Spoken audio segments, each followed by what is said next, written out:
Bonsoir à tous, bienvenue. Nous allons donc écouter et étudier ensemble un texte de l'évangéliste Matthieu, que je nous donne à lire pour démarrer, au chapitre 10, versets 34 et suivants. Ne croyez pas que je sois venu apporter la paix sur la terre. Je ne suis pas venu apporter la paix, mais l'épée. Car je suis venu mettre la division entre l'homme et son père, entre la fille et sa mère, entre la belle-fille et la belle-mère. Et l'homme aura pour ennemi les gens de sa maison.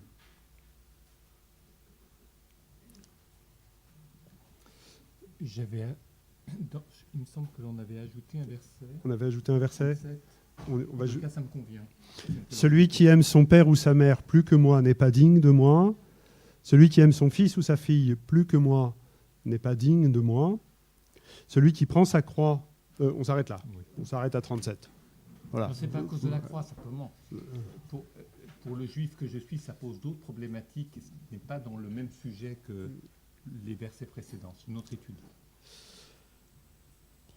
Voilà, donc on a un des textes les plus étranges peut-être des récits évangéliques. On entendait lors de notre dernière rencontre Jésus dire « Heureux les artisans de paix, ils seront appelés fils de Dieu ». Gilles nous disait combien il était étonné de cette appellation de fils de Dieu. En tout cas, on peut au moins retenir de cette précédente lecture que la paix est une valeur. Être artisan de paix est quelque chose d'essentiel dans l'Évangile. Donc, que vient dire Jésus en parlant de cette épée qu'il vient jeter sur la terre? Il y a comme ça un certain nombre de textes difficiles et, comme toujours, devant n'importe quel livre, le lecteur est amené à choisir ce qui va constituer les basses continues et ce qui va constituer les notes dissonantes. Mon interprétation de ce texte-là est plutôt de dire on a une note dissonante par rapport à l'importance que j'accorde au texte que nous étudions la dernière fois, « Heureux les artisans de paix », et qu'il faut comprendre la dissonance à partir de l'harmonie. La liturgie chrétienne nous invite à procéder ainsi. Le nombre de fois où dans une liturgie, on demande à Dieu et à Jésus en particulier de nous donner la paix, il y a longtemps que je n'ai pas refait le calcul, mais plusieurs fois dans une même célébration. Et c'est une prédication qui revient souvent quand ce texte est proposé par la liturgie, de dire, attendez, on vient d'entendre ça, mais on a entendu combien de fois que Jésus est celui qui nous donne la paix. Et donc, je crois qu'il faut comprendre cette phrase-là comme une dissonance importante. C'est pas dire cela n'est pas mettre ses propos, n'est pas arracher la page, pas du tout, mais essayer de les pondérer et de les relativiser. Du point de vue très factuel, très textuel, que peut-on dire ? On peut dire que ces versets-là constituent la conclusion, ou presque la conclusion, il faudrait lire les versets qui suivent, la conclusion d'un long discours de Jésus, tout au long du chapitre 10, qu'on appelle le discours missionnaire. C'est-à-dire que Jésus dit à ses disciples d'aller deux par deux et de dire ce qu'ils ont appris de lui en allant dans les villages aux alentours. Une espèce de démultiplication de son activité de prédicateur. Ça, c'est un point historique assez ferme. Jésus était un prédicateur du royaume de Dieu, de sa proximité, et avec une certaine conception, avec une certaine théologie. Et il démultiplie son activité en envoyant ses disciples. Matthieu, sûrement, collectionne un certain nombre de paroles de Jésus qu'il met à cet endroit-là. Le discours d'envoi en mission devient assez rapidement un discours sur les persécutions. Un discours qui dit à ses disciples que d'annoncer l'Évangile, que de dire cette bonne nouvelle d'un royaume qui s'approche, les mettra en position difficile. Voilà. Et juste avant, ce que nous venons de lire, une exhortation, vous ne craignez pas ceux qui tuent le corps et qui ne peuvent tuer l'âme, craignez plutôt celui qui peut faire périr l'âme et le corps dans la géhenne. Ne vend-on pas 2 passereaux pour 1 sou, cependant il n'en tombe pas un à terre sans la volonté de votre Père, et même les cheveux de votre tête sont tous comptés. Ne craignez donc point, vous valez plus que tous les passereaux. Donc vraiment, vous êtes précieux aux yeux du Père, ne craignez pas ceux qui vous mettront à mort. Deuxième élément factuel, les versets 35 et 36 qui composent ce texte sont une citation assez littérale du prophète Michée au chapitre 6 et 7, avec un changement de temps qui est, je crois, assez significatif, puisque le prophète parle au temps accompli. Il constate que de son temps, par non-respect de l'alliance, le fils traite son père de fou, la fille se dresse contre sa mère, la belle-fille contre sa belle-mère. Chacun a pour ennemi les gens de sa propre maison.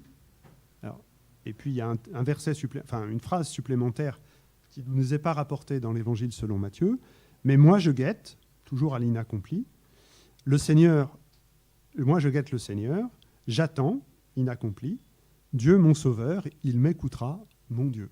Donc par contraposition à cette déconstruction des relations sociales due à l'abandon de l'alliance, le prophète, lui, reste dans une situation d'attente, de veille, et il se sait écouter, exaucer, même si la réalisation de cette écoute n'est pas encore manifeste. Ce qui veut donc dire que Jésus cite comme étant réalisé quelque chose qui était annoncé. On retrouve un autre extrait de ce prophète Michée un petit peu plus haut dans le discours. Ce n'est pas la peine d'y revenir maintenant. Troisième élément factuel, et puis on arrêtera là. On est dans un type de discours qu'il convient d'appeler apocalyptique, c'est-à-dire dans une conception du royaume de Dieu et de l'histoire des hommes qui est assez prégnante dans la tradition pharisienne, qui consiste à voir que l'ouverture du royaume se fera par un combat entre les ténèbres et la lumière, et que nous savons la victoire de la lumière. Et que c'est à partir de cette fin-là, c'est à partir de cette victoire de la lumière qu'il nous faut comprendre l'histoire et prendre les décisions qui s'imposent. Voilà. La théologie, ça, c'est une phrase d'un théologien du XXe siècle, la théologie commence avec l'apocalyptique parce que la théologie commence non pas avec la réflexion sur le début, mais sur la fin. Et ce type de vocabulaire, pour ceux qui ont lu le livre de Daniel ou le livre de l'Apocalypse, les deux grandes œuvres de ce genre littéraire-là contenues dans la Bible, savent que ce n'est pas un vocabulaire doux et rigolo. Voilà, il y a de la confrontation. Alors avec ces 3 prémices, que peut-on dire de ce texte-là ? Jésus est venu inviter à un combat. Et Jésus est venu à nous inviter, à nous décider pour le royaume. Et ça, c'est une constante de son enseignement. L'invitation à se décider maintenant pour le royaume de Dieu. Joachim Jérémias, un pasteur protestant qui a beaucoup étudié les paroles de Jésus en les ayant, il faisait ça facilement, il prenait le texte grec et une rétroversion en araméen, comme ça. Voilà. Et donc il avait une connaissance des paroles de Jésus et qui résumait ça. Avec le royaume de Dieu, plus tard c'est trop tard. Voilà. L'urgence du royaume. Et cette urgence, elle nous invite à nous décider, nous, de manière singulière. C'est une décision personnelle à laquelle nous sommes invités. Ce choix pour le royaume, ce choix d'attendre le royaume, ce choix de faire du royaume la décision qui engage toute ma vie, est la seule possibilité pour expliquer le verset 37. Celui qui aime son père ou sa mère plus que moi n'est pas digne de moi. Celui qui aime son fils ou sa fille plus que moi n'est pas digne de moi. C'est Jésus lui-même qui vient ouvrir le royaume. C'est un autre aspect de ce qu'il prétend être. Alors, tout le monde ne sera pas d'accord, heureusement, bien évidemment. Mais à partir du moment où on le croit lui, on reconnaît que dans cette ouverture du royaume, il joue un rôle essentiel. Et donc, se décider pour Jésus et se décider pour le royaume ne fait plus qu'un. Encore une fois, il est légitime que tous nous ne soyons pas d'accord. Et donc, Jésus invite ses disciples à faire de cet envoi en mission, et donc de ce service qu'il leur demande, mais justement de ne pas en faire un petit service. Écoutez, je n'ai pas pu aller dans le village de Koratzaïn, à côté, je suis un peu fatigué aujourd'hui, vous y allez à ma place, et puis vous verrez bien ce que vous arrivez à faire. Il fait de cet envoi en mission des disciples un des lieux où ils vont pouvoir exprimer leurs décisions à propos du royaume et à propos de la personne de Jésus.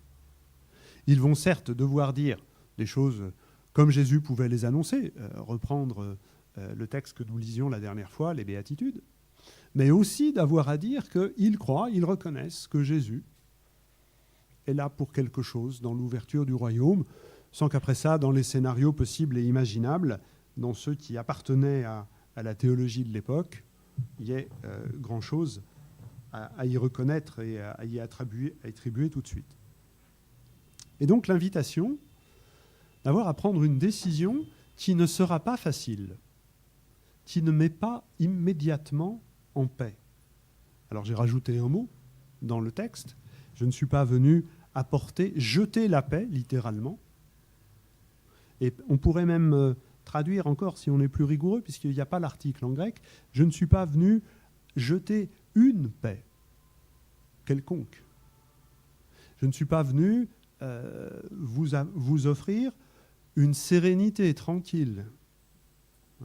Le Concile Vatican II, dans sa réflexion sur la guerre et sur la paix, a une phrase qui, je crois, est éclairante pour ce texte-là. La paix ne se définit pas par l'absence de guerre. La paix est plus que cela. Eh bien, cette paix qui est plus que l'absence de guerre, ce n'est pas de celle-là dont il s'agit. Ici, me semble-t-il, il dit « Je suis venu vous arracher à votre petite tranquillité facile. Je viens vous bousculer, vous mettre une épée dans le dos pour que vous avanciez et que vous preniez une décision. »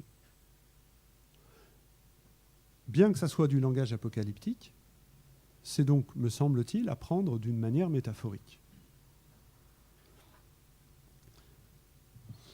L'interprétation qu'il ne faudrait pas faire, c'est l'invitation à prendre nous-mêmes une épée et à s'en servir, type les croisades. Voilà. Ça, à mon avis, c'est pas de ça dont Jésus parle. Pourquoi ça a été fait, ça c'est un autre débat pour lequel j'ai peu de compétences.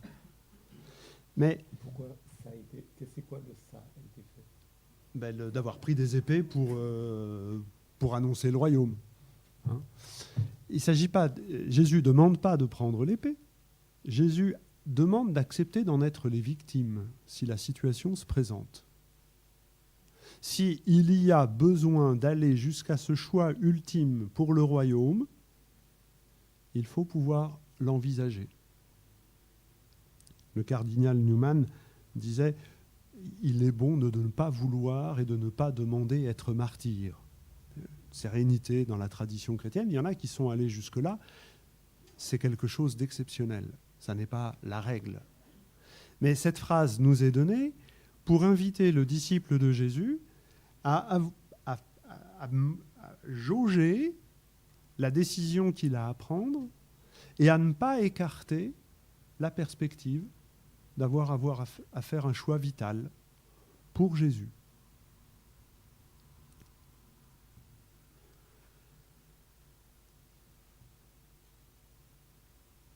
Dans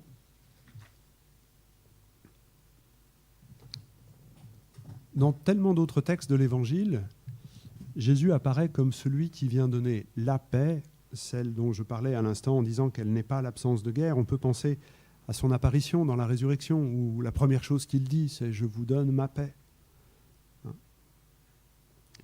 que effectivement ce texte-là est vraiment une note discordante qui ne peut pas ne pas s'interpréter comme quelque chose ayant à voir avec le combat spirituel.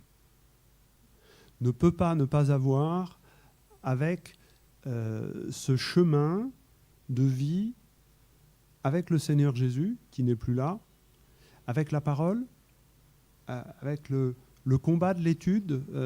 Est-ce qu'il faut faire un rapprochement, ce combat de l'étude dont Gilles nous parlait la dernière fois? Le disciple ne peut pas être dans une position facile et tranquille. Et l'enseignement de Jésus, à cet égard-là, on l'a oublié. On l'a oublié pour une raison simple, c'est que nous croyions, à tort, que toute la société était chrétienne. Alors il y avait bien des exceptions, mais en fait, on ne pensait pas la société occidentale comme n'étant pas chrétienne. Et du coup, la situation de persécution, elle n'existait plus, à part quelques héros qui sont partis en Afrique et en Asie, ou en Amérique du Nord. Je suis frappé de voir comment, à chaque fois que Jésus recourt à ce langage apocalyptique pour essayer d'aider les disciples à découvrir le sens du monde, le sens de l'histoire, le monde qui se déconstruit jusqu'à l'ouverture du royaume de Dieu, il ne dit pas « si vous croyez en moi, ce sera plus facile ». Jamais. Il ajoute toujours « le sens de l'histoire est difficile, elle est traversée, cette histoire, par la peste, l'épée et la famine. Et normalement, là, un bon gourou devrait dire « et donc pour vous, ce sera plus facile ». Et il nous dit « et donc pour vous, ce sera plus difficile, puisque en plus, vous serez victime des persécutions ». Alors ça nous met devant une autre difficulté qui est celle de la violence qui est présente dans l'Évangile. Elle est présente. On ne peut pas l'arracher. Elle est présente et elle ne désigne aucun responsable. Elle ne désigne aucun responsable. Il est très important de voir comment les 4 récits de la Passion de Jésus s'y prennent tous, chacun à leur manière, pour ne pas désigner de responsable. Pour que le seul lecteur se dise « c'est ma responsabilité ».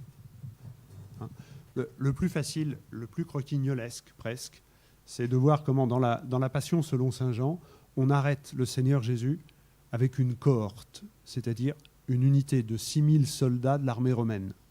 Ils ont dû un peu se marcher sur les pieds du côté de Gethsémani. Je ne sais pas où ils étaient. Et comment aurait-il pu arrêter Jésus et le conduire devant Anne, si on en croit l'évangéliste Jean, qui est une autorité juive et non pas une autorité romaine? Donc si Jean emploie ce mot de cohorte, c'est ou bien par distraction, pourquoi pas, ou bien parce que justement il veut montrer que c'est le combat entre la ténèbre et les lumières qui est en jeu, et que le responsable, c'est le lecteur, quel qu'il soit. En aucun cas, pour revenir à notre texte de l'Évangile de Matthieu, il faut faire de ces mentions des persécutions, de dire « ah ben le peuple juif a été méchant avec nous ». Ça n'a aucun sens. Jésus ne donne pas d'autre sens à ces persécutions, à ces difficultés, à ce fait d'être victime de la violence, que la nécessité, pour entrer dans le royaume de Dieu, de désarmer la violence, et pour ça d'accepter d'en être victime. Alors, je ne dévoile pas tout de suite, on s'est vu cet après-midi avec Gilles pour penser à l'an prochain, et on a déjà effleuré quelques thèmes qui pourraient revenir là-dessus. Mais je crois que dans l'Évangile selon Matthieu, quand il essaye de rendre compte de la violence qu'il peut y avoir, de la violence de la passion de Jésus, c'est fort d'une conviction, c'est que pour restaurer la justice, il faut le pardon. C'est pas le pardon vient après la justice. Le pardon est une force pour restaurer la justice. Et que cette force-là, elle ne se déploie que quand on n'a pas d'autre force. Si on est fort d'autre chose, La parole qui consiste de dire à l'autre « je te demande pardon » ou « j'accepte ton pardon », cette parole-là est une parole qui n'a plus de force, parce qu'on peut toujours s'arranger. Il y a une parabole que Jésus raconte dans l'Évangile selon Matthieu, qui est un gérant qui doit 60 millions de pièces d'argent. C'est énorme.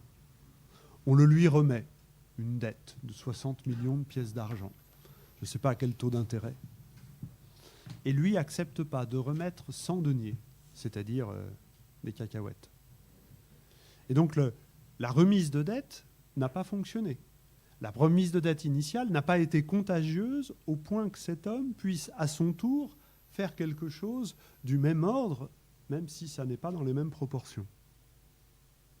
Peut-être tout simplement parce qu'il n'a pas accueilli comme un pardon, comme une miséricorde, mais simplement comme une facilité de trésorerie pour son maître. Les 60 millions de pièces d'argent, ça ne semblait pas être un vrai problème.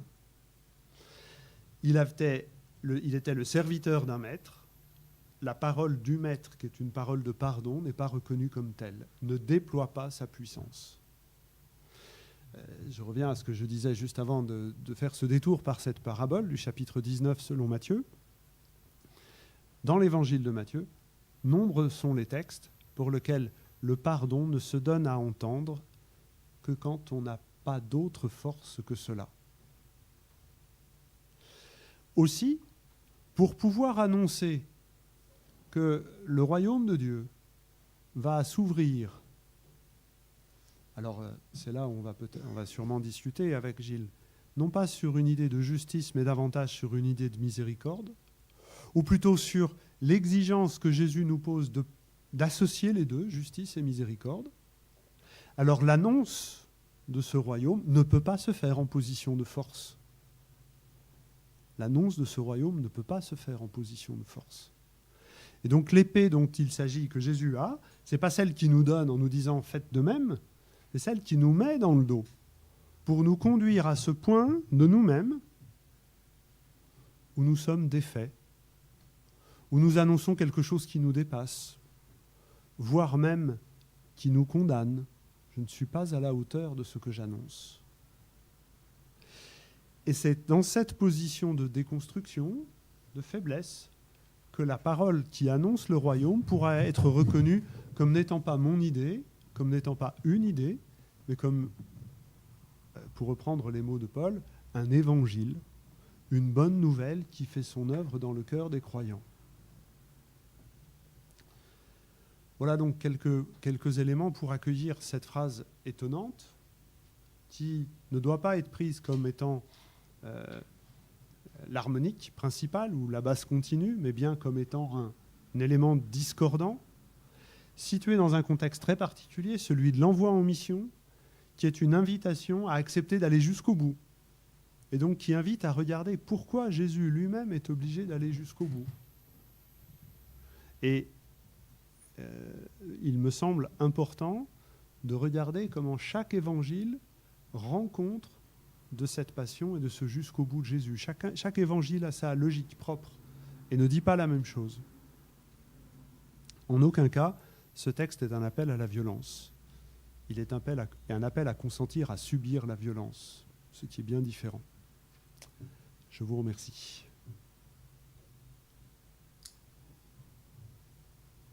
Excusez-moi un instant.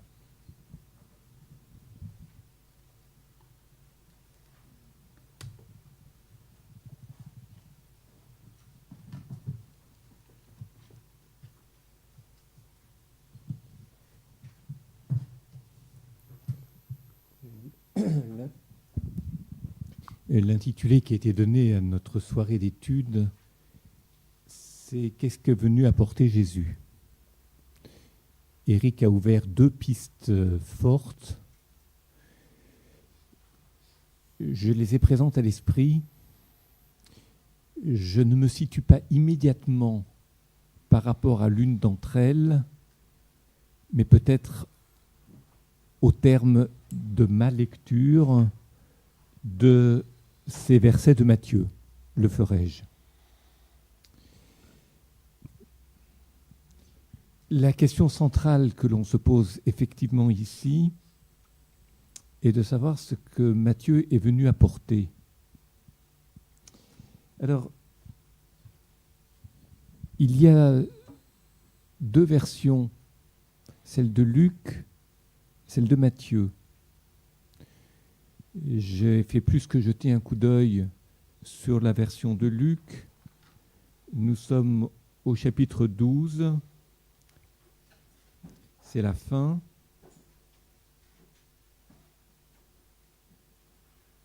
Enfin, verset 49 à 53, presque la fin. C'est un feu. Je ne vais pas lire tout le texte de Luc, mais simplement m'attarder sur un mot. C'est un feu que je suis venu apporter sur la terre, et comme je voudrais qu'il soit déjà allumé, c'est un baptême que j'ai à recevoir, et comme cela me pèse jusqu'à ce qu'il soit accompli. Pensez-vous que ce soit la paix que je suis venu mettre sur la terre ? Là, on est dans le parallèle. Non, je vous le dis, mais plutôt la division. Je laisse la suite, verset 52, qui n'est pas sans rappeler le verset de Matthieu, à quelques nuances près, petite nuance.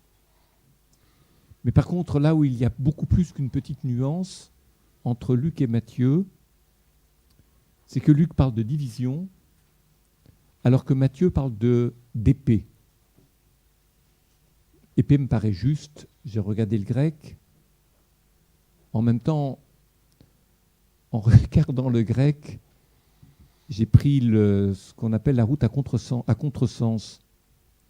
C'est-à-dire que le texte me révèle autre chose que ce que j'imaginais pouvoir entendre par le mot épée.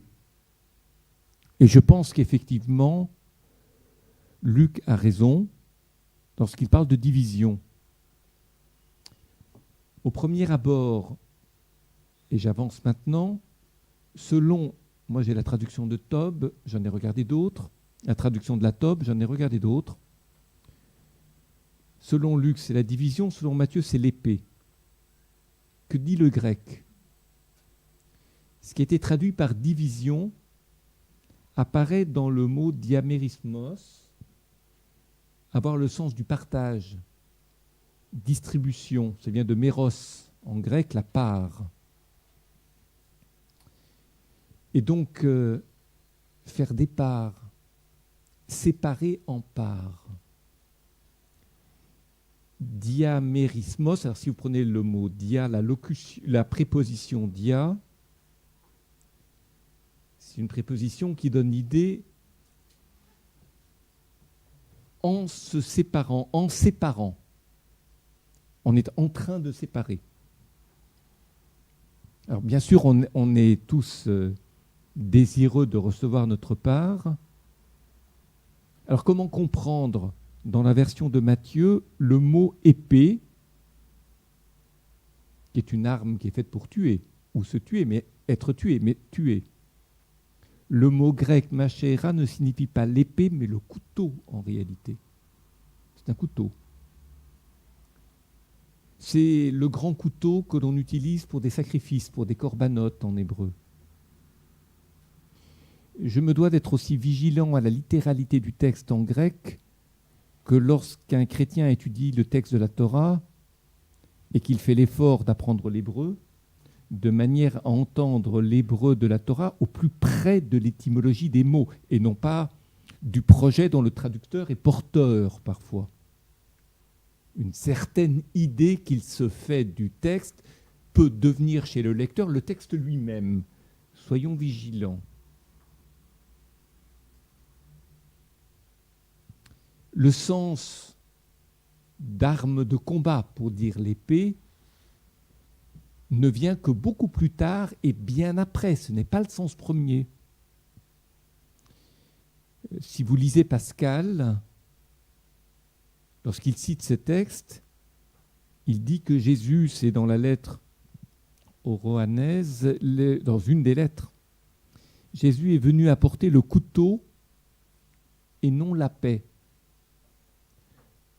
Pour l'étudiant du texte de la Torah que je suis, le couteau évoque tout à fait autre chose que l'épée.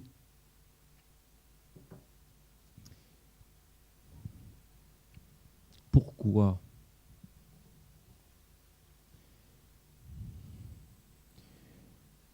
Nous allons voir tout de suite la suite du verset. Lorsque nous lisons le texte de Luc, mais que nous lisons maintenant Matthieu au plus près de l'étymologie grecque, plutôt que de dresser contre, c'est l'idée de diviser d'avec quelque chose. Diviser d'avec, c'est-à-dire séparer, créer une division là où il y a une unité. Créer de la division, c'est-à-dire subdiviser un ensemble qui est trop probablement uni. Ça, c'est l'idée du couteau. Je vous rappelle d'ailleurs qu'on avait rencontré ce même problème, ou que quand, je ne sais plus. On a étudié ensemble la ligature d'Isaac. Oui. C'est cette année ou l'année d'avant ? Cette année. Oui, c'est normal. Vous vous souvenez du mot machelet ? Le couteau évoquait l'acte de manger. Et je vous disais que dans hébreu, manger, bien sûr, c'est absorber. Bien sûr, c'est prendre quelque chose qui est extérieur à soi pour se satisfaire. Autrement dit, ramener ce qui est autre que soi à soi. Et j'ajoute, en le faisant disparaître. C'est réduire quelque chose qui est autre à soi. La mendication ne se fait pas qu'avec de la nourriture. On peut la faire avec de la connaissance. On peut la faire avec de la sexualité. Ramener à soi ce qui est autre, comme si on se servait de ce qui est autre pour satisfaire ses besoins à soi, c'est-à-dire son quant à moi. Et le mot machelet, en hébreu, dans la ligature d'Isaac, ce fameux couteau dont il est tout à coup question dans la montée vers le sommet du Moria, évoque bien évidemment la mendication, c'est-à-dire la réduction de ce qui est deux, du chiffre 2, en 1. C'est peut-être le Fils qui devient partie du Père, si jamais le Père le sacrifie, mais ça nous l'avions étudié, je ne reprends pas l'étude tout à coup au milieu d'une autre étude. Réduire ce qui est duel à quelque chose non seulement d'unitaire, mais d'unique. Donc on perd un des deux termes de la dualité. De fait, le couteau, lorsqu'il est appelé machelet, et c'était ça l'épreuve d'Abraham, quel rôle donner au couteau ? Un rôle d'absorption, de réduction du Fils à lui-même le Père, ou bien, c'est ce que l'on avait étudié, ou bien diviser, séparer. C'est-à-dire couper à l'intérieur de la tentation fusionnelle. Lorsque deux choses n'en font plus qu'une, il faut couper dedans pour restituer les deux parts vivantes qui se sont fondues l'une en l'autre et qui perdent chacune leur identité ou leur statut. Ceci étant, séparer ce qui est trop uni est un acte de vie. Si vous savez l'hébreu et l'hébreu biblique, vous savez que lorsqu'il est question de contracter l'alliance, la fameuse brit, comment dit-on contracter l'alliance ? Le karet, qui ne veut pas dire contracter, qui veut dire couper, qui veut dire séparer. Séparer, couper dans le lien, comme s'il y avait une idée comme s'il y avait dans l'idée du lien quelque chose de trop unitaire. C'est ce lien qui va être coupé par Abraham, finalement, entre le Père et le Fils. Je ne reviens pas là-dessus. Et lorsque j'entends Jésus ici parler de couteau, Lorsque j'entends dans le grec ce couteau, ce grand couteau des sacrifices, le sacrifice, lorsqu'on l'étudie attentivement, longuement et tout au long d'une vie avec le Talmud et le Midrash, dans la Torah, le sacrifice n'est pas un lien avec Dieu. Je suis désolé, mais Dieu, il n'a pas besoin qu'on lui offre des animaux, des végétaux, des minéraux tous les jours. Ce n'est pas une écurie qui attend ses cadavres tous les soirs. Ce n'est pas un cimetière d'animaux, les cieux divins. Pardonnez ce langage, mais c'est le langage de mon enfance, c'est-à-dire de mon imaginaire d'enfant. Il demande, on fait. Ce qui est demandé, ce qui doit être donné, c'est la part la meilleure de l'homme, de l'humain. Pourquoi ? Parce que lorsque je donne ma part la meilleure, la question est de savoir si j'existe au-delà de cette part la meilleure. Je vous donne un exemple que je donne souvent, qui est d'une simplicité, j'allais dire biblique, toute simple. Vous invitez chez vous un juriste, vous invitez chez vous un philosophe, vous invitez chez vous un médecin, vous invitez chez vous, peu importe. Vous avez les gens qui ne peuvent pas tenir un sujet de conversation collectif sans ramener le sujet à leur discipline. Autrement dit, on a l'impression que, hors leur discipline, il n'y a pas de vie intellectuelle. Ça ne les intéresse pas, ou ils ne comprennent pas, ils n'ont pas en tous les cas de perspective, hors leur schéma qu'ils maîtrisent parfaitement. Vous avez des gens qui sont très brillants dans leur domaine, techniquement parlant, et qui n'ont aucune curiosité intellectuelle. Ce qu'on appelle des gens pauvres d'esprit.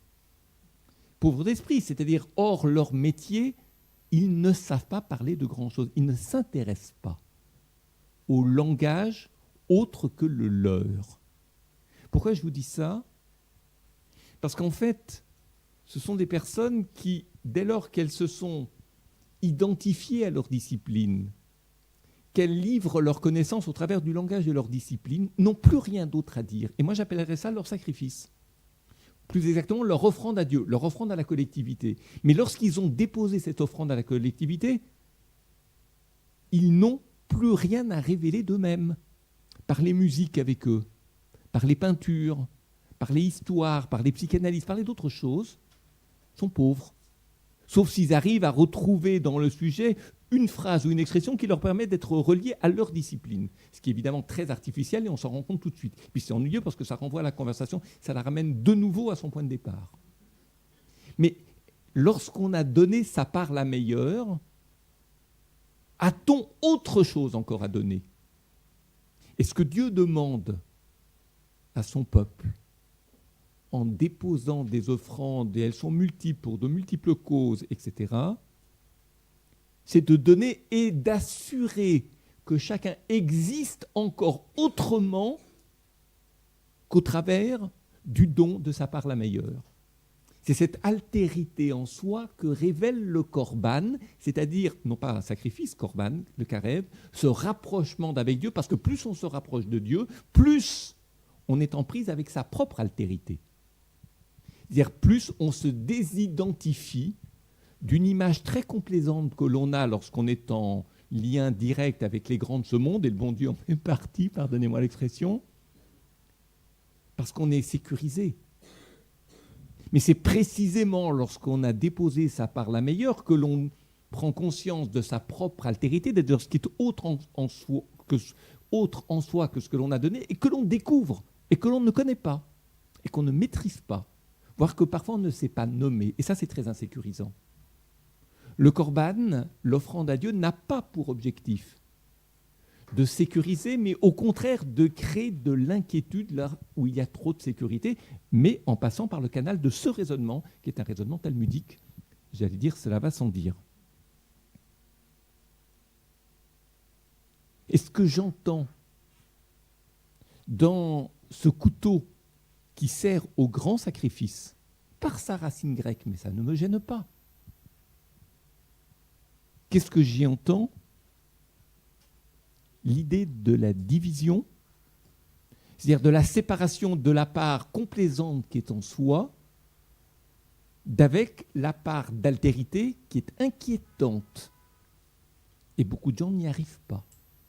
Ils préfèrent se fondre dans les masses complaisantes, où l'on est sécurisé par la parole du groupe, ça vous renvoie à quoi, bibliquement parlant? Ça vous renvoie à la tour de Babel. On bâtit une œuvre commune en parlant la même langue.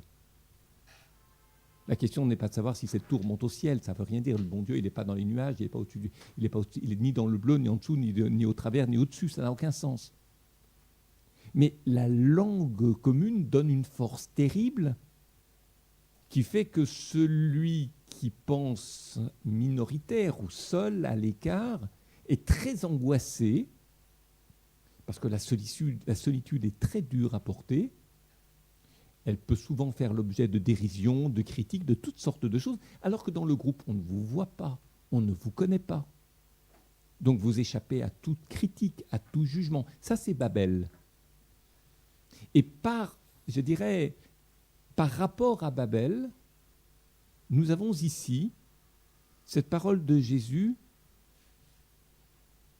dont Luc, d'un côté, et la traduction grecque me donne à penser, sous couvert que je sache lire le grec, ce qui n'est pas encore complètement sûr parce que je n'ai pas appris le grec à l'école, ni fait des études de grec, j'ai appris le grec seul pendant mes études de philosophie parce que c'était obligatoire, sans quoi je ne pouvais pas suivre.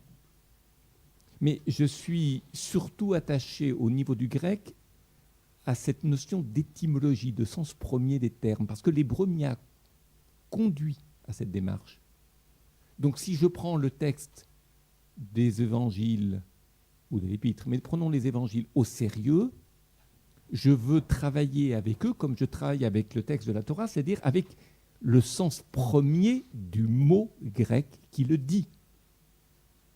Ce n'est pas simplement une question d'estime, c'est une question de respect, une question de prendre ce qui est autre que moi au sérieux et ne pas le réduire à une image très facile. Ah oui, alors l'épée, regardez-le un petit peu, ce Jésus, pour qui se prend-il?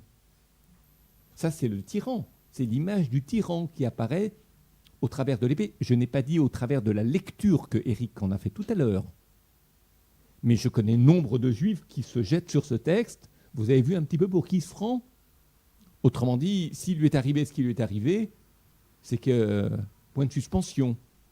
Il y a des gens qui raisonnent comme ça. Oui, ça vous fait sourire, mais si on est honnête et que l'on veut être rigoureux dans sa démarche par rapport à ceux qui ne pensent pas comme vous, on l'est tout autant avec ceux qui ont une démarche qui n'est pas la vôtre au sein de votre propre communauté.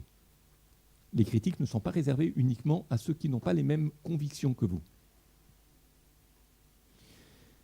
Donc, j'avance. On ne peut pas dire qu'il fasse frais dans cette pièce. Et l'exemple est donné tout de suite dans les versets qui suivent, puisqu'il est dit « Oui, je suis venu séparer l'homme de son père, la fille de sa mère, la belle-fille de sa belle-mère. On aura pour ennemis les gens de sa maison. » Alors ça, j'étais un jour à New York. C'était un congrès qui était organisé pour début des années 2000 par le cardinal Lustiger d'un côté et le directeur du Congrès juif mondial, et Israël Singer, où il faisait se rencontrer des cardinaux venus du monde entier avec des rabbins venus de divers pays du monde entier également. Et je faisais partie de ce dernier lot, et ce qui m'avait beaucoup frappé, un juif a pris la parole. C'est un nom connu. Il est héritier d'un nom connu. Lui n'est pas aussi connu que ses ancêtres, mais c'est un nom très connu dans le monde juif, et en particulier dans le monde juif lituanien. Et cet homme, encore assez jeune, qui est rabbin, a cité ce type de verset pour dénoncer le christianisme.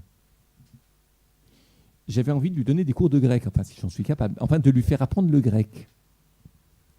Tu peux ne pas être d'accord, mais si déjà tu l'es, ne te trompe pas sur tes arguments et sur le choix de tes mots, parce que tu peux te tourner en ridicule. Oui, je suis venu séparer l'homme de son père. Ça veut dire quoi? Suivez-moi et ne suivez pas vos parents. c'est ce que Eric a rappelé et dénoncé tout à l'heure, ce n'est pas du tout de cela qu'il s'agit. La fille de sa mère, la belle-fille de sa belle-mère, qui aime son père ou sa mère plus que moi n'est pas digne de moi, qui aime son fils ou sa fille plus que moi n'est pas digne de moi. Alors vraiment, on a l'impression d'avoir fait le tour du sujet de haut en bas et de bas en haut, là. Histoire de mettre Jésus au-dessus de toute relation humaine, familiale, affective, etc., sociale. Le texte ne dit pas ça. Je ne le pense pas. Le couteau, que favorise-t-il? Nous avons dit tout à l'heure, et rappelez-vous, diviser d'avec, littéralité du texte, c'est dikazo, kata, c'est-à-dire faire de un, deux choses. Séparer une personne d'une autre. Ça, c'est le grec. Et le couteau favorise cela. Pour que le fils ne fasse pas un avec le père. On se retrouve dans la problématique de la ligature d'Isaac. Sinon, même que le père, si vous voulez, sinon, je ne sais plus ce que j'ai commencé à écrire la phrase, j'ai oublié de la finir, donc oublions. En quoi Jésus peut-il apporter pour les âges à venir un couteau qui sert à réparer chaque génération? Et la suite, qui semble dire aimer Jésus plus que père et mère, voir chapitre 10, verset 37, peut effectivement suggérer l'idolâtrie en Jésus. C'est-à-dire faire de Jésus une idole, comme on peut faire de la Torah une idole. C'est la raison pour laquelle, au moment du veau d'or, Moïse, en descendant et voyant ce qui se passait, a préféré casser les premières tables de la loi plutôt que les donner à Israël, parce que s'il avait donné les premières tables de la loi à Israël, ils en auraient fait un veau d'or. C'est-à-dire, pas un veau d'or, mais ils auraient eu, avec la Torah des premières tables de la loi, la même relation, le même rapport qu'avec le veau d'or. Ils auraient fait des premières tables de la loi une idole. Et on peut faire de sa religion, de ses convictions, de l'idée que l'on se fait du divin ou de son substitut ou de son médiateur, on peut en faire une idole. Israël a fait de Moïse une idole. Ils n'ont pas supporté son absence, ils l'ont remplacé par un veau d'or. Parce qu'ils n'arrivaient pas à se débrouiller sans lui, ce qui montre qu'ils surestimaient, surévaluaient Moïse. Ils en avaient fait un demi-dieu. Celui qui les a, c'est ce que dit le texte dans l'épisode du veau d'or, celui qui les avait aidés à sortir d'Égypte. Non, c'est Dieu qui a fait sortir d'Égypte. On le dit chaque année à Pessah, et le texte biblique le dit, c'est Dieu et lui seul qui a fait sortir les Hébreux d'Égypte. Moïse n'est pas un médiateur. Moïse est l'acteur de la parole et de la volonté divine. Mais il n'est pas médiateur entre Dieu. Alors maintenant, s'il faut renoncer à cette idolâtrie de Jésus, en Jésus, qui détruit la vie et s'oppose un jour ou l'autre au libre choix, c'est-à-dire aux choix les plus élémentaires des droits que chaque homme peut avoir de disposer de lui-même. Alors qu'est-ce qu'on fait de ce verset? C'est compliqué, sauf à considérer que, et je vais terminer bientôt, comme le fait souvent le Talmud, qu'il ne faut pas lire ce verset avec à la clé l'individualité de Jésus, mais le lire avec ce qu'il dit apporter. Autrement dit, ce n'est pas Jésus en tant que sujet, en tant que personne qui est issu ici dans le texte, mais quand il parle de lui-même, ce n'est pas pour raconter sa vie, il n'y a pas de psychologisme dans ce texte, pas plus que dans la Torah. Lorsqu'il parle de lui-même, il parle de ses convictions, de sa pensée, de ses raisonnements. Et sa pensée, nous l'avons entendu. De quoi s'agissait-il? Il s'agissait d'apporter le partage, la division d'une unité factice pour restituer la part vivante, pour ça que j'insistais sur le mot part, répartir les parts tout à l'heure, pour restituer les deux ou plus parts vivantes de l'unité factice, c'est-à-dire du caractère fusionnel de ce qui semble être un, comme le chiffre 1. Le couteau qui sépare. Et il y a des paroles qui produisent l'acte du couteau. Il y a des paroles qui divisent, c'est-à-dire qui séparent, qui coupent en deux l'unité factice. Mais c'était cela l'enseignement de Jésus plus haut. Et si c'était cela qu'il demandait à ses disciples de prendre en compte, que ça c'est plus important, non pas que la relation au père ou que la relation à l'enfant, la relation à la mère ou la relation à la fille, peu importe. C'est, si vous voulez, ça vaut plus. Pourquoi ? Parce qu'entre des parents et des enfants, et dans les deux sens, il y a à quelque niveau que ce soit toujours la crainte du fusionnel. Toujours la crainte, et c'est une réelle difficulté, de transmettre l'essentiel, c'est ce qu'on appelle la transmission d'une tradition, transmettre l'essentiel de ce qui a été acquis aux générations précédentes, tout en donnant la possibilité, l'aptitude à l'enfant de rajouter sa part, et pas simplement de répéter. Or, rajouter sa part, et j'insiste encore une fois sur le mot part, la répartition des parts dont il était question au tout début. Sur le premier verset, par la traduction du grec, répartition des parts, et restituer à chacun la part qui lui revient. Or, pour prévenir, j'allais dire, pour effacer cette tentation, pour s'éloigner de cette tentation de faire du 2, 1, 1, 1, UN, 1, le chiffre, il faut un couteau, il faut une parole qui divise, et c'est cela qui est le plus important dans la relation des parents aux enfants et des enfants aux parents. Autrement dit, ce n'est pas la personne de Jésus, son corps, sa personnalité, son charisme, qui me semble s'imposer ici sur les relations familiales. Sinon, c'est destructeur de la famille. Et alors là, j'entends parfois, y compris chez des juifs, des gens qui n'y comprennent rien et qui disent « Oui, alors c'est la raison pour laquelle ils ne se marient pas. Les prêtres ne se marient pas. » À cause de ce texte-là. C'est-à-dire à cause de l'amour pour Jésus est plus important que la relation familiale. Mais c'est ce qui peut se déduire aisément si on traduit de travers, si on se projette de travers sur ce texte, dans un passage comme ça, si on ne sait pas le lire mot à mot.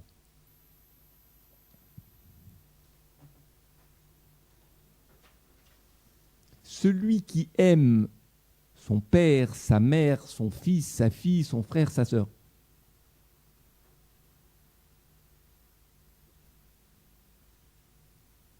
n'est pas digne de Jésus. Qu'est-ce que ça veut dire, n'est pas digne de Jésus ? Digne, axios, c'est ce qui vaut. Ça veut dire quoi ? C'est pas, encore une fois, et je le redis pour la dernière fois, ce n'est pas la personne de Jésus qui m'importe ici, qui m'intéresse, mais c'est l'enseignement précédent qui sert en quelque sorte de garantie à ce que les relations familiales ne se fassent pas au détriment de ce qui surplombe les relations familiales. Je pourrais dire la même chose d'un couple. On peut très vite, dans un couple, parler au collectif. Je supporte très mal les couples qui disent « on pense que »,« nous pensons que ». Ça veut dire « nous pensons que ». C'est pas parce que j'aime très fort ma femme que j'oublie de dire « nous pensons que ». Elle a le droit de penser autre chose que moi. Elle ne le pense pas pour me détruire, pour m'empêcher de penser, et réciproquement. Et ça n'empêche pas les gens d'être heureux et peut-être de vivre des relations beaucoup plus riches que de dire « nous pensons que ». C'est cela qui est dit ici. Ce qui est au-dessus de, c'est précisément cet acte de lekaret en hébreu, de division, du couteau, de la séparation, de la restitution de. Sinon, un talmudiste dirait, il y a de la touma, il y a de l'impureté ici. Pourquoi de l'impureté ? Je dirais parce que c'est un mélange interdit. Vous savez, quand vous mélangez deux choses pour n'en faire qu'une et que vous les confondez, alors vous développez de l'impureté biblique. Au sens chimique du terme, vous mélangez deux termes, deux sujets, deux personnalités, deux discours, etc., pour n'en faire qu'une. Ça, c'est Babel. Et si je devais conclure, je dirais que le nous de Babel était un nous, c'est-à-dire une parole collective vide. Il prétendait réunir des gens qui pourraient dire « je », mais qui avaient disparu dans le collectif. Il n'y avait plus de « je », J-E. Ici, dans cette parole de Matthieu, c'est l'autre péril qui est dénoncé, c'est-à-dire le « je » comportant plusieurs personnes mal déliées, mal divisées, mal séparées. C'est un singulier qui est pluriel. Ici, c'est-à-dire quelque chose de trop singulier qu'il s'agit de restituer, de remettre au pluriel. Jésus, ne dit peut-être rien de nouveau ici que ce que dit la tradition biblique à propos de couper l'alliance, à propos des corbanotes, des offrandes à Dieu dont nous avons tout à l'heure parlé, sujet singulier d'une parole unique. C'est-à-dire que ce sur quoi Jésus veut mettre l'accent ici, c'est sur la singularité, l'unicité de chaque être humain qui a une parole qui est différente de celle des autres. Je conclus simplement par ceci. Une situation à laquelle certains d'entre vous se reconnaîtront ou s'y retrouveront. Je suis rabbin et donc j'officie à l'occasion d'enterrements. Et la question n'est pas de faire simplement des prières, c'est de parler, ce qui est beaucoup plus difficile que de réciter la prière. Et de parler correctement aux gens en deuil, que vous les connaissiez bien ou que vous ne les connaissez pas du tout. Comment parlez-vous dans ces circonstances ? Si vous ramassez tout ce qu'on vous a dit sur la personne disparue, devant des gens qui en savent beaucoup plus que vous sur la personne disparue, puisque parfois vous êtes le rabbin d'une personne que vous ne connaissez pas. Plutôt vous enterrez une personne que vous ne connaissez pas. Vous parlez d'une personne que vous ne connaissiez pas auparavant, mais on vous a demandé de faire l'enterrement, donc vous allez demander à droite et à gauche qui est-il, qu'est-ce qu'il a fait, etc. Et vous allez faire une sorte de synthèse de tout ce qu'on vous a dit. Vous êtes la seule personne qui ne le connaissait pas, et vous voulez paraître plus savant que tout le monde. C'est-à-dire vous faites une synthèse de tous les savoirs. Est-ce que vous pensez que ça va toucher les personnes ? Oui, il y a certaines personnes qui aiment bien entendre que le rabbin dise que eux lui ont dit, autrement dit qu'il tient compte de eux, mais pas de la personne disparue en réalité. Par contre, ce que vous avez à dire en ces circonstances, ça peut être quelque chose qui touche une toute petite observation que vous avez, qui vous vient à l'esprit. Je donne un exemple dans l'exemple. C'est un couple que je connaissais très peu, je les avais vus chez des amis une fois. Et un jour, on était, ma femme et moi, à la gare de Bâle, passé de Mulhouse à la Suisse, et il y a une espèce de passage entre la partie française et la partie suisse. Et dans ce passage, on marchait, on allait en vacances en Suisse, les deux, on n'avait pas d'enfants, et venant en face, c'est-à-dire sortant de Suisse pour revenir en France, exactement en parallèle, sur le chemin parallèle, il y avait ce couple qu'on avait vu une fois chez des amis, et le monsieur nous a reconnus et m'a fait un sourire en inclinant la tête, d'une certaine manière. Ça m'avait frappé parce que je m'en souviens encore aujourd'hui, et je me souviens que dans les minutes qui ont suivi, j'ai essayé de mettre des mots sur ce que ce visage incliné et ce sourire signifiait pour lui, qu'est-ce qu'il voulait traduire, qu'est-ce qu'il voulait nous transmettre comme ça, avec un certain sourire, une certaine expression du visage. Peu d'années après, cet homme est décédé. Il m'a été demandé de faire l'enterrement et de parler à l'enterrement. Bien sûr, j'ai pris quelques informations générales de manière à être dans le cadre, pas faire l'ignorant pour me rendre intéressant. Mais pratiquement la seule chose sur laquelle je me suis véritablement attardé, c'est cet instant en gare de Bâle. Et j'ai entendu quelque chose qui n'en fait pas un motif de fierté pour moi, mais qui m'a donné à réfléchir. Les gens me disaient, il y a très longtemps, j'étais jeune rabbin, les gens me disaient, comment faites-vous pour l'avoir si bien connu ? Et vous le savez très bien, connaître, ce n'est pas ramasser du savoir. Vous pouvez observer une toute petite chose et la dire avec les mots justes qui traduisent en réalité très exactement, très précisément, un trait de la personnalité de la personne, de cette personne-là, de cet homme-là. Et ça, c'est ce qu'on appelle une parole singulière. Une parole qui divise Pourquoi j'ai dit qu'il divise? Si vous ramassez tous les savoirs pour en faire une synthèse, vous unifiez le tout, autrement dit, vous faites du multiple savoir quelque chose d'unique.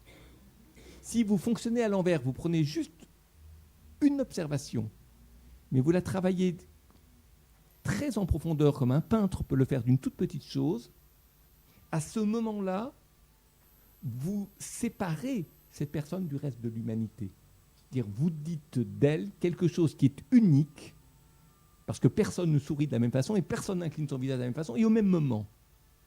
Et l'unicité de cette personne la fait sortir du lot des humains et elle devient quelqu'un non seulement d'unique, mais quand quelqu'un est unique, il n'est pas attirant. On a envie de partager quelque chose avec lui, on a envie de l'accompagner, que ce soit par la pensée, que ce soit par la parole, et lorsqu'il est en vie, par d'autres choses. Voilà ce à quoi me fait penser la parole de Jésus ici, et que cette lecture soit véritablement probante ou non, accepter l'idée qu'en tant que juif, elle me fait du bien, ce qui n'est déjà pas rien. Merci. Un petit courant d'air, histoire de faire baisser ma température de 39,9 à 39,5. Voilà. C'est la chaleur ou le bruit, hein. Va falloir faire un choix. Juste une minute, on referme, sinon on ne s'entend plus.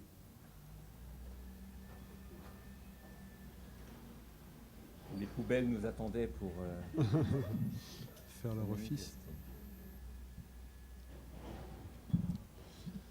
En attendant que vous cherchiez la bonne question, je voudrais juste me permettre de dire une chose.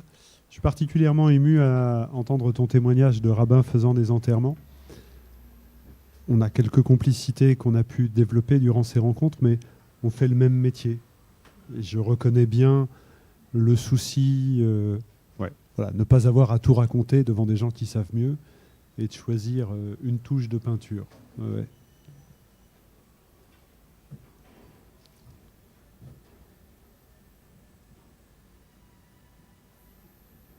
Il faut refermer, sinon on n'entendra que les poubelles dans le quart d'heure suivant. Mais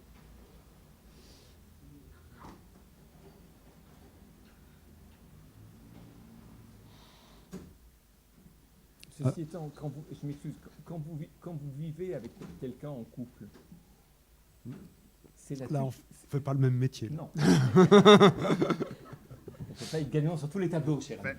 Ben oui. Vous comme moi. Mais ceci étant, ce sont ces petites touches qui rendent la relation intéressante. Parce que si ces petites touches ne sont pas perçues, ces petits traits ne sont pas perçus, à ce moment-là, vous rentrez dans la globalité d'un projet. C'est-à-dire que vous vivez avec quelqu'un pour réaliser un projet, ce qui est déjà pas mal. C'est mieux que de ne pas en avoir du tout. Mais c'est quand même un peu répétitif.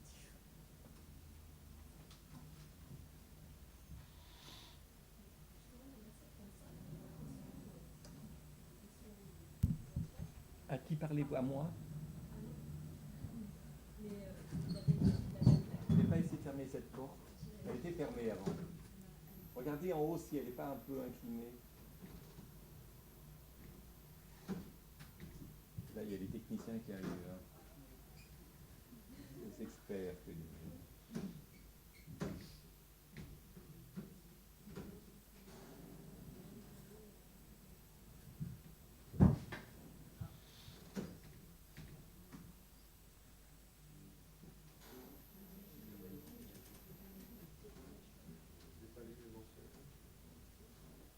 De ventilation. Ah.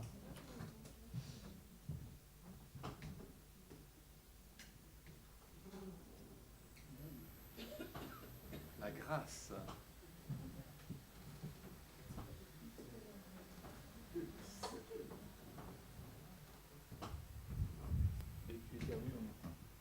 Ça pourrait arriver plus vite que prévu.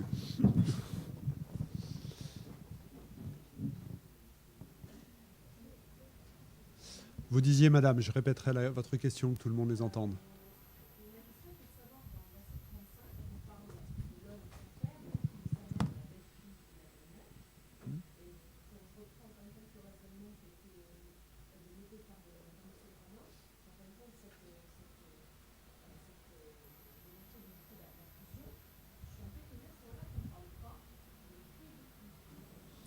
Ah, pourquoi on ne parle pas de l'époux et de l'épouse à cet endroit-là? Ça, c'est déjà plus compliqué. Ça doit être plus compliqué, sans doute.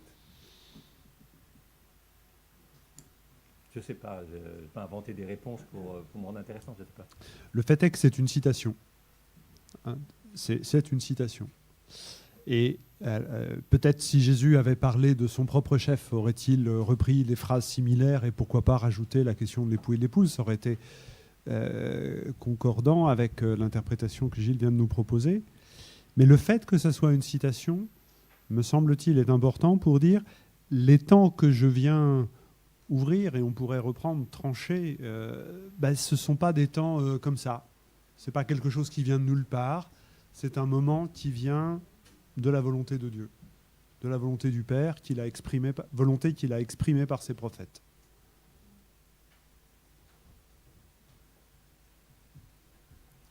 Je voudrais faire quelques remarques d'abord de langue. Je m'adresse un petit peu plus à M. Rabin. Dites-moi tout de suite si c'est mon heure qui est arrivée. Je ne me permettrai pas. Mais néanmoins. Chez Marc, on voit bien le mot Kherev, donc l'épée, l'arme de guerre, mais chez Luc, eh bien, Marloquet. Donc quand vous avez parlé de partager, je trouve ça très très intéressant. Vous avez parlé de faire des parts, ou plutôt fait des parts. Vous êtes d'accord? Oui. Et puis, alors j'ai pensé à quelque chose. Dans l'évangile ailleurs, on parle de la parole tranchante de Jésus, je ne sais plus où. Hébreux 4. Eh bien, en hébreu, il y a une racine tête dalet qui parle d'être tranchant et qui est aussi liée à la racine du 1. Donc, je trouve que c'était un écho à ce que vous avez dit. Je voudrais dire encore autre chose, s'il vous plaît. Chez Zacharie, on trouve un verset qui dit tout de même des parents diront à leur fils, tu ne vivras pas car c'est un mensonge que tu as proféré au nom du Seigneur. Et son père et sa mère qui l'ont mis au monde le transperceront. Et en étudiant ce verset, j'ai trouvé quelque chose dont je ne sais pas si c'est quelque part dans la tradition ou si c'est seulement dans mon livre de commentaires d'Al-Kufra. Kin'at Adonai Docha Rachamé Av, donc le zèle pour le Seigneur est plus important que la tendresse d'un père, la tendresse paternelle. Et puis, j'ai tout de même trouvé des échos qui ressemblent beaucoup à ce que dit Jésus. J'ai trouvé dans le premier livre de Samuel, pourquoi honores-tu tes fils plus que moi? Dans le premier livre des rois, Élisha, il a suivi Éliaou sans avoir dit au revoir à son père et à sa mère. Pas bien. Et puis, même dans le livre de l'Exode, eh bien, Moïse dit, alors je ne cite pas très très bien, mais chacun au prix même de son fils et de son frère, je vous le dirai en hébreu si vous voulez, c'est en Exode 32, on avait lu ça ensemble, oui. Voilà, c'est tout. Donc, il me semble qu'il y a dans le Premier Testament des choses très proches de la parole de Jésus. On peut même dire qu'il y a dans la parole de Jésus des choses très proches de la Torah. On est d'accord. C'est juste une question de chronologie. Alors, puisque vous avez fait la remarque sur la parole tranchante dans la lettre aux Hébreux, il s'agit bien, elle est plus tranchante qu'un glaive à deux tranchants, aiguisé et affilé, qui dévise les moelles, etc. C'est là aussi le couteau, c'est pas l'épée, c'est le couteau. Hein. Il s'agit de décrire Jésus comme un grand prêtre. Il lui faut trois choses pour pouvoir devenir prêtre. Il lui faut un temple, un instrument de travail, son couteau, et une histoire qui l'instaure. Eh bien, le chapitre 3 montre que le temple, c'est ceux qui ont la même espérance que lui. Le chapitre 4, avec cette petite phrase, son couteau, c'est sa parole. Et l'histoire, après ça, ils reprennent l'histoire de Melchisédek pour montrer que c'est la même histoire que Jésus qui le fait grand prêtre. Donc c'est bien l'épée, non pas l'épée guerrière, mais bien l'épée du sacrifice qui est comparée à la parole. Et c'est le même mot que celui de Matthieu. Oui,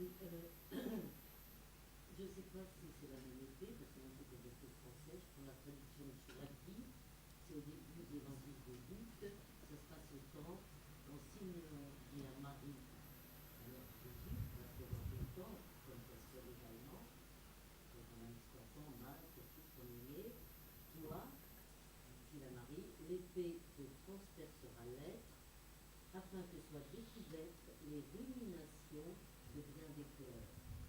Et quand vous parliez de ce travail, ça m'a fait penser immédiatement à ce passage-là. Peut-être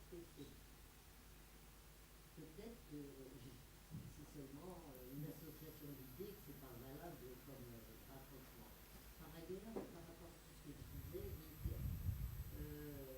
par rapport à tout ce que je disais, ça m'a fait penser, je crois que c'est dans l'évangile de Jean, je vous laisse la paix, je vous donne la paix, ce n'est pas la manière du monde que je vous la donne. C'est dans Jean, ça Jean 16. Donc, ce que vous avez dit, ça Je pourrais au moins donner le numéro du verset. Ben non, je les apprends pas. l'un et l'autre, ça nous fait, ça fait écho à plein d'autres choses. Alors pour l'épée, là je viens de regarder le texte grec, l'épée de la phrase de Siméon que tu cites. Donc le prophète Siméon, quand Jésus, Marie et Joseph arrivent au temple, a cette phrase adressée à Marie, « Et toi, une épée te transpercera ». Alors c'est pas le même mot. C'est pas le même mot. C'est 1,35. 2,35, pardon. 2,35. Puis, juste une petite boutade amicale. On avait dit qu'on travaillait sur Matthieu. Non, mais j'ai regardé Luc, je me suis dit, il y a plein de choses intéressantes, mais on a dit qu'on travaillait sur Matthieu. Enfin, j'ai rien dit. Pour une fois que j'y avais pensé. Non, mais c'est du coup, en regardant ta lecture très précise de chacun des textes et du vocabulaire utilisé, on a deux phrases qui, effectivement, ne sont pas présentées par les deux évangélistes comme ayant la même portée. La même exigence de Jésus, la même. D'abord, c'est pas le même contexte, puisque c'est à la conclusion Luc le rapporte à la conclusion d'un discours sur les richesses. Donc, effectivement, l'idée d'avoir à faire le tas et le partage vient bien à la conclusion de ça.